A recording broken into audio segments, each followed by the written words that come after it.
Episode 2 की शुरुआत वहीं से होती है। हीरो यूरी को गिरने से बचा लेता है बट उनके हाथ टच नहीं होते क्योंकि यूरी को किसी का टच करना बिल्कुल पसंद नहीं है। वो तुरंत उसका हाथ हटाकर उसे पीछे धक्का दे देती है। हीरो इस बात से हैरान हो जाता है। उसे और भी ज़्यादा शौक तब लगता है जब उसे पता चलता है कि यूरी उस होटल की सीईओ है। हीरो उससे पूछता है कि वो उसे इग्नोर क्यों कर रही है। यूरी बिना झिझक के कह देती है कि हाँ, वो जानबूझकर उसे इग्नोर कर रही है। हीरो मजाक में पूछता है, क्या मैं कोई वायरस हूँ?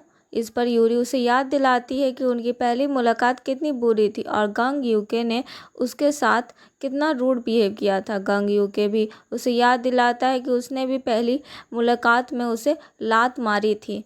फिर गांग यूके असली मुद्दे पर आता है। वो जंगल में मिली लाश के बारे में इन्वेस्टिगेशन कर रहा है क्योंकि यूरी ने ही पुलिस को उस लाश के बारे में इन्फॉर्म किया था। इसलिए वो जानना चाहता है कि यूरी को कैसे पता चला कि वहाँ किसी की डेड बॉडी दफन है। कई बार पूछने के बाद यूरी सिर्फ इतना कहती है, मुझे एक घोस्ट ने बताया था। ये सुनकर गांग यूके हंस पड़ता है क्योंकि उसे घोस्ट पर बिल्कुल भरोसा नहीं है। इसी बीच यूरी की ग्रैंड मदर वहाँ आ जाती है और उनकी बात वहीं ख़त्म हो जाती है। होटल के बाहर गांग यूके की मुलाकात सोंगजे से होती है। सोंगजे उसे बताता है कि यूरी का परिवार इस होटल का मालिक है और मजाक में कहता है कि अगर ज़रूरत पड़े तो वो उसकी यहाँ नौकरी भी लगवा सकता है। बातों बातों में सोंगजे अपनी एक्स गर्लफ्रेंड युंगजे का जिक्र करता है जो इसी होटल में रहने के बाद अचानक गायब हो गई थी। दूसरी तरफ यूरी की ग्रैंड मदर उसे अकेले में पूछती है कि क्या वो अभी घोस्ट को देख सकती है। उन्हें लगता था कि बचपन में जो रिचुअल किया गया था उसके बाद यूरी की ये शक्ति खत्म हो गई है, लेकिन यूरी बात को टाल देती है और कहती है कि वो सिर्फ मजाक कर रही थी। उसके बाद उसकी दादी कहती है कि रैंडम होटल की जीजू आइलैंड का होटल इंटरनेशनल पार्टनरशिप की वजह से बहुत सक्सेसफुल हो गया है। यूरी की ग्रैंड मदर सजेस्ट करती है कि उन्हें भी अपने होटल के लिए ऐसी ही पार्टनरशिप के बारे में सोचना चाहिए। इधर गांग यूके ऑर्फनेज में जाता है। वहाँ वो बच्चों के साथ बहुत प्यार से वक्त बिताता है और हमें उसकी पर्सनालिटी का एक बहुत ही केयरिंग साइड देखने को मिलता है। खेलते वक्त जब एक बॉल गलती से डायरेक्टर के रूम में चली जाती है तब उसे अचानक युंजे का केस से जुड़ी एक इम्पोर्टेंट बात याद आती है। उससे याद आता है कि होटल के 2 रूम की बालकनी आपस में कनेक्टेड थी। इस बात से उसके दिमाग में मर्डर केस को लेकर एक नई थ्योरी आती है। दूसरी तरफ सोंगजे हारी और उसकी फैमिली के साथ बैठकर बात कर रहा होता है। हारी मजाक में कहती है कि सोंगजे शायद किसी भूत के कब्जे में क्योंकि उसका परफॉर्मेंस पहले जैसा नहीं रहा। इसी दौरान यूरी का नाम सामने आता है और हारी गुस्से में कहती है कि यूरी सबको बता रही है कि सोंगजे ने युंजे को एक अमीर लड़की के लिए छोड़ दिया था। ये सुनकर सोंगजे तुरंत यूरी के पास जाता है और उससे पूछता है कि वो उसके बारे में ऐसी बातें क्यों फैला रही है। यूरी बहुत शांति से जवाब देती है कि उसने सिर्फ वही बातें कही है जो युंजे ने उसे बताई थी।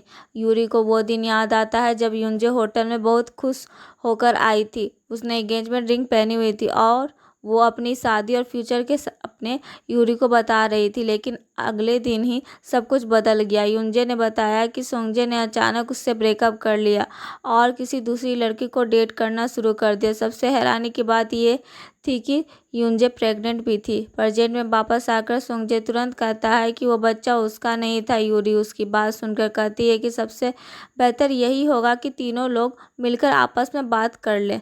सोंगजे हैरान होकर पूछता है कि तीसरा इंसान कौन होगा। यूरी मुस्कुराते हुए जवाब देती है, युंजे। ये नाम सुनते ही सोंगजे के चेहरे के रंग उड़ जाता है। वो कहता है कि युंजे तो मर चुके। तब यूरी हल्की से मुस्कान के साथ कहती है, हो सकता है वो यही हो। जैसे ही ऑफिस का दरवाज़ा धीरे धीरे खुलने लगता है सोंगजे डर के मारे कांपने लगता है और उसे लगता है कि युंजे का घोस्ट उसके सामने आने वाला है। लेकिन दरवाज़ा खुलने पर पता चलता है कि वो सिर्फ यूरी की सेक्रेटरी है जो उससे रिपोर्ट करने आई है। हालांकि युंजे का घोस्ट वहीं होता है। फिर हम देखते हैं कि गांग यूके को जो अपनी टीम के साथ युंजे का मर्डर केस की सच्चाई पता लगाने में लगा हुआ होता है। इन्वेस्टिगेशन के दौरान उन्हें पता चलता है कि मर्डर वाली रात होटल के युंजे के रूम के बगल वाले रूम में एक औरत ने अपनी आईडी से चेक इन की थी। शुरू में सबको उस औरत पर शक होता है, लेकिन जब वो लोग उससे पूछताछ करते हैं तब सच्चाई सामने आती है। वो औरत बताती है कि उसकी सुंजे से सिर्फ एक बार मुलाकात हुई थी। सुंजे ने उसकी हेल्प करते हुए उसे जॉब इंटरव्यू के लिए लिफ्ट दी थी। गलती से उसका वॉलेट सुंजे की कार में रह गया था, जिससे सुंजे ने बाद में कुरियर के थ्रू उसके घर में भेजा दिया था, इसलिए उस औरत का इस मर्डर से कोई कनेक्शन नहीं था। फिर हम देखते हैं हीरो वही होटल जाता है जहां जंग वू जिन मर गई थी। उसे एक बहुत ही इंपॉर्टेंट क्लू मिलता है। सिक्योरिटी कैमरा फुटेज में दिखाया देता है कि मर्डर से पहले सुंजे ने एक वोमेन बिग खरीदा था। ये क्लू मिलते हैं गांग यू के पूरे मर्डर मिस्ट्री को सॉल्व कर लेता है। दरअसल सुंगजे ने एक औरत का भेष बदल लिया था। उसने बिग पहनकर होटल के नेबरिंग रूम को रेंट किया और बालकोनी के रास्ते युंजे के रूम में पहुंच गया। मर्डर होने के बाद उसने युंजे की डेड बॉडी को कहीं छुपा दिया था। अब सिर्फ एक सवाल बाकी था कि उसने बॉडी को कहाँ छुपाया। गांग यू के पूरे टाइमलाइन को ध्यान से एनालाइज करता है और उससे समझ आ जाता है कि सुंगजे के पास होटल से बाहर जाकर बॉडी को डिस्पोज करने का टाइम ही नहीं था। इसका मतलब बॉडी अभी भी होटल के अंदर ही कहीं मौजूद है। सर्च करते करते गांग यू के होटल की रूफटॉप पर पहुंचता है, जहां उसकी नज़र वाटर टैंक पर पड़ती है। जैसे ही वो वाटर टैंक के पास जाकर ऊपर चढ़ने लगता है, अचानक यूरी का पैर पकड़ लेता है। दोनों एक दूसरे को देखकर डर के मारे गिर जाते हैं।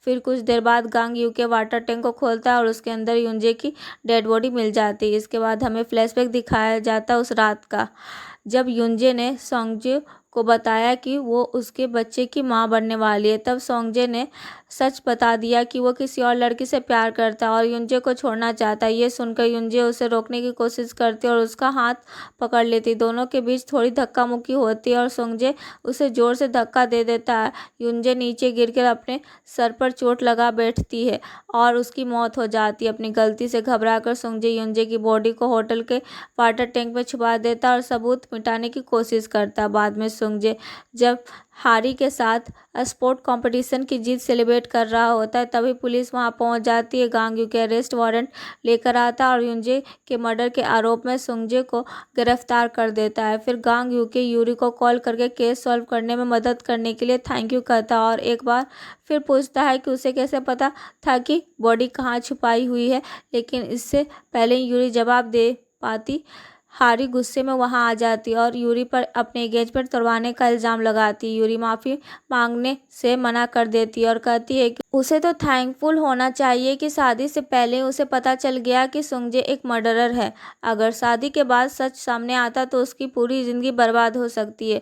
कुछ समय बाद रेमंड होटल के सीईओ यूरी को बिजनेस पार्टनरशिप के लिए जीजू आइलैंड इन्वाइट करते हैं। उसी वक्त गांग यूके का क्लोज फ्रेंड दांजू भी उसे अपनी शादी में बुलाता है। दोनों को बिल्कुल अंदाजा नहीं होता कि वो एक ही होटल में जा रहे होते हैं। जीजू आइलैंड पहुंचने के बाद यूरी को पता चलता है कि रेमंड होटल का सीईओ उसका पुराना स्कूल फ्रेंड कांगमिन है। कांगमिन उसका बहुत वार्मली वेलकम करता है और दोनों होटल के बीच पार्टनरशिप का प्रपोजल देते हैं, लेकिन यूरी पोलाइटली मना कर देती है क्योंकि वो अपने परिवार का बिजनेस को अपने तरीके से चलाना चाहती है। इसी बीच होटल रिसेप्शनिस्ट की एक छोटी सी गलती की वजह से बहुत ही फनी सिचुएशन क्रिएट हो जाती है। मैनेजर गलती से यूरी को वही रूम पर ले जाता है जिसमें गांग यू के पहले से रहा होता है और उस वक्त वो बाथरूम में शावर ले रहा होता है। दोनों बार बार सिर्फ कुछ सेकंड के डिफरेंस से एक दूसरे को देखने से रह जाते। यूरी को रूम में गीले पैरों के निशान दिखाई देते हैं और उसे लगता है कि रूम में कोई घोस्ट मौजूद है। वहीं गांग यूके को भी अजीब आवाज़ें सुनाई देती और उसे शक होता है कि रूम में कोई और इंसान है। दोनों को बिल्कुल पता नहीं होता कि वो एक ही सूट शेयर कर रहे हैं। रात को गांग यूके थोड़ी ज़्यादा ड्रिंक कर लेता है और वो बेड पर सो जाता है। अगली सुबह जब यूरी और गांग यूके दोनों की आंखें खुलती है तो वो खुद को एक ही बेड पर देखकर शॉक हो जाते हैं। कुछ सेकंड तक दोनों चुप रहते हैं और फिर एक साथ जोर से चिल्लाने लगते हैं। गुस्से और शर्मिंदगी में यूरी गांग यूके को पीलो से मारने शुरू कर देती है। तभी होटल का स्टाफ वहाँ आ जाता है और माफ़ी मांगने लगता है और बताता है कि गलती से दोनों गेस्ट को एक ही रूम अलॉट कर दिया गया था। बाद में लिफ्ट पर यूरी थोड़ी ऑकवर्ड होकर गांग यूके से पूछती है कि रात को उनके बीच कुछ हुआ तो नहीं था। गांग यूके मजाक में पूछता है कि क्या वो उस पर केस करने वाले और कहता है कि वैसे भी वो उसकी टाइप नहीं है। ये सुनकर यूरी भी तुरंत जवाब दे देती है कि उसे भी उसकी टाइप से कोई मतलब नहीं, और गुस्से में वहाँ से चली जाती है। जब यूरी एस्केलेटर से जा रही होती तब अचानक ऊपर वाली फ्लोर से एक बच्चे के हाथ से बहुत भारी बैग नीचे गिर जाता। वो बैग सीधा यूरी की तरफ आ रहा होता है, और अगर वो उसे लग जाता तो उसे काफ़ी ज़्यादा चोट लग सकती है। एक सेकेंड भी सोचे बिना गांग यूके तुरंत यूरी की तरफ दौड़ता है और उसे जोर से अपनी तरफ खींचकर बचा लेता है। इसी दौरान वो खुद उस भारी बैग का इम्पैक्ट सह लेता है, यानी अपनी जान की परवाह किए बिना उसने यूरी को बचाना ज़्यादा जरूरी समझा। कांग मीना भी ये सब अपनी आंखों से देख लेता है और कांग यूके को यूरी की जान बचाने के लिए थैंक यू कहता है, लेकिन उसके चेहरे के एक्सप्रेशन देखकर ये भी समझ आ जाता है गांग यूके और यूरी की नज़दीकियाँ बिल्कुल पसंद नहीं आ रही है। दूसरी तरफ गांग यूके एक नए केस की इन्वेस्टिगेशन शुरू करता है। दामिन नाम की एक यंग लड़की डायमंड होटल में एक इवेंट अटेंड करने के बाद अचानक गायब हो गई थी। उसकी ग्रैंडमदर का मानना है कि वो अपनी मर्जी से कहीं नहीं गई और वो गांग यूके से उसकी पोती को ढूंढने की रिक्वेस्ट करती है। दूसरी तरफ गांग यूके दामिन नाम की लड़की के मिसिंग केस की इन्वेस्टिगेशन कर रहा होता है। इन्वेस्टिगेशन के दौरान उसे होटल की सिक्योरिटी फुटेज और एक टेबलेट मिलता है। इन सबूतों से पता चलता है कि दामिन ने गायब होने से पहले कुछ कॉन्फिडेंशियल डॉक्यूमेंट की सीक्रेटरी फोटोग्राफ ले ली थी। इस बात से शक होता है कि शायद दामिन किसी बहुत बड़े राज तक पहुंच गई थी और इसी वजह से उसकी जान खतरे में पड़ गई। सबूत को ध्यान से एनालाइज करने के बाद गांग यूके दामिन की आखिरी लोकेशन का पता लगा लेता है, जो एक बहुत ही सुनसान और दूर की जगह होती है। वो तुरंत वहां पहुंचता है, लेकिन देखकर हैरान रह जाता है क्योंकि यूरी पहले से ही उस जगह पर मौजूद होती है। इससे पहले ही कि दोनों एक दूसरे से पूछ पाते कि वो वहाँ क्यों आए हैं, यूरी का पैर फिसल जाता है और वो पानी में गिरने वाली होती है। गांग यूके बिना देर के उसे बचाने के लिए उसका हाथ पकड़ने की कोशिश, लेकिन यूरी को बचपन से ही फिजिकल टच बिल्कुल पसंद नहीं था, इसलिए वो हाथ नहीं पकड़ती। इसी में दोनों का बैलेंस बिगड़ जाता है और गांग यूके और यूरी दोनों एक साथ पानी में गिर जाते हैं। जब दोनों पानी से बाहर निकलने की कोशिश कर रहे होते हैं तब उनकी नज़र पानी के अंदर तैर रही किसी चीज़ पर पड़ती है। पहले उन्हें समझ नहीं आता कि वो क्या है, लेकिन जब वो ध्यान से देखते हैं तो उनके होश उड़ जाते हैं। वो कोई और नहीं बल्कि दामिन की डेड बॉडी होती है। और यहीं पर ये एपिसोड ख़त्म हो जाता है। अगर आपको वीडियो पसंद आया हो तो लाइक करें और हमारे चैनल को सब्सक्राइब करके बेल आइकन जरूर दबाएं। मिलते हैं नेक्स्ट वीडियो में, तब तक के लिए बाय।